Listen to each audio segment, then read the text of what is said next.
안녕하세요. 5월 2일 화요일 산업분석 요약입니다. 총 18개의 리포트가 있습니다.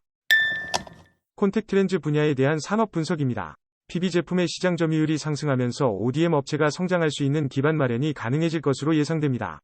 다음은 정기주주총회에서 주주행동주의의 증가와 주주 제한이 증가하는 지주회사 분야에 대한 산업분석입니다. 이번 주주 제한 안건의 승인율은 저조하며 이사, 감사위원 선임 안건이 비교적 높은 승인율을 보였습니다. 다음은 기술주 분야에 대한 산업분석입니다. 챗GPT 등장으로 구글을 위협하고 있으며 글로벌 빅테크 업체들의 주가 하락으로 인한 미래 성장 동력에 대한 우려도 나타났습니다. 다음은 반도체 분야에 대한 산업분석입니다. 4월 DRAM 고정 가격 예상 대비 낙폭이 컸으나 아직 감산 효과가 반영되지 못하고 있는 것으로 판단됩니다. 다음은 음식료 분야에 대한 산업분석입니다.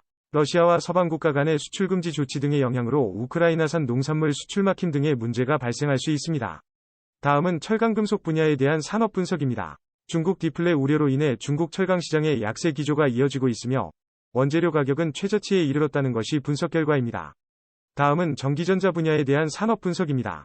3월 스마트폰 시장은 전월 대비 소폭 반등했으며 중국 시장에서는 2분기에 역성장폭이 줄어들 것으로 전망됩니다. 다음은 통신 분야에 대한 산업분석입니다. 유한타증권에 따르면 통신 3사 1분기 실적은 컨센서스에 부합할 것으로 예상됩니다. 다음은 지주회사 산업분석입니다. SK, 두산, SMR 관련 협력 구체화로 주목받으며 지난 한 주간 지주회사 평균 주가 수익률은 마이너스 3.3%였습니다.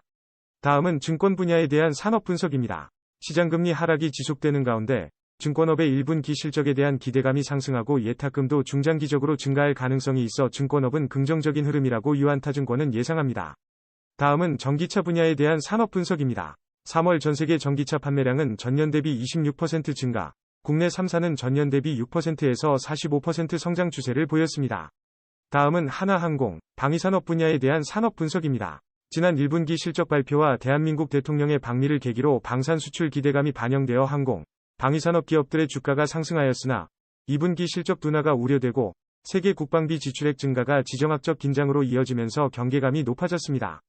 다음은 자동차 분야에 대한 산업분석입니다. 전 세계 전기차 시장에서 급증하는 판매량에 따라 기업들은 친환경 차량의 개발 및 투자에 집중하고 있습니다.